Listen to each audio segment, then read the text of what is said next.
আমি ওয়ার্ল্ড ব্যাংকে কমপ্লেন করে ফেলছিলাম। তো ওয়ার্ল্ড ব্যাংকে কমপ্লেন করছি, এটা আমি যারাই আমার সাথে কথা বলতেছে তাদের সবাইকে আগে এটা উত্তর দিচ্ছি যে আমি কিন্তু ওয়ার্ল্ড ব্যাংকে লিখিত কমপ্লেন করছি। আসলেই আমি লিখিত কমপ্লেন করেছিলাম, এবং এইটার জন্যই তারপরে 3 বছর ইনভেস্টিগেশন হওয়ার পরে রিপোর্ট পাস হয়েছে, এবং রিপোর্টে পরিষ্কার বলা আছে যে তারেক সিদ্দিকী এখান থেকে টাকা নিয়েছেন, এবং রিপোর্টে পরিষ্কার বলা আছে যে টাইগার আইটি নামক এই প্রজেক্টে তারা ম্যানুপুলেশন করেছেন, এই টেন্ডারটা তারা ম্যানুপুলেট করে নিয়েছেন, এবং ওই প্রজেক্ট থেকে তারা টাকা তুলে নিয়ে গেছে, ওয়ার্ল্ড ব্যাংক আর টাকা পরবর্তীতে দেয় নাই। এই আমার ইনভেস্টিগেশনের আমার কমপ্লেনের উপরে কমপ্লেন করছে একজন ব্যক্তির ডিসমি, আর কেউ কমপ্লেন করেনি, বাকিরা সবাই ভয়ে সরে গেছে।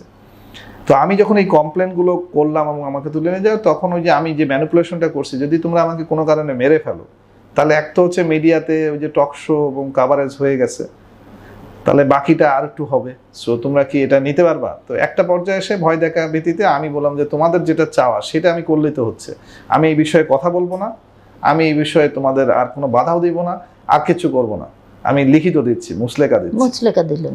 তো যাই হোক, এটাতে তারা আরো কিছু থ্রেট দিয়ে বললো যে আমি যেন আইটি সেক্টরের কোনো কিছু না করে, এবং that was the end of my IT life, যেটাকে আমি ছোটবেলার থেকে চেরিশ করলাম। ওই দিনকে ওটা কবর দিয়ে আসলাম। এরপরে কি করলেন? এরপরে আমি ঠিক ওর পরপরই I was lucky to introduce myself to Asian Development Bank as a consultant for solar energy, মানে আমি সোলারের একজন কনসালটেন্ট এক্সপার্ট হিসেবে এশিয়ান ডেভেলপমেন্ট ব্যাংকের 6টা প্রজেক্ট করলাম পরপর 17 সাল পর্যন্ত। So I was busy in power sector.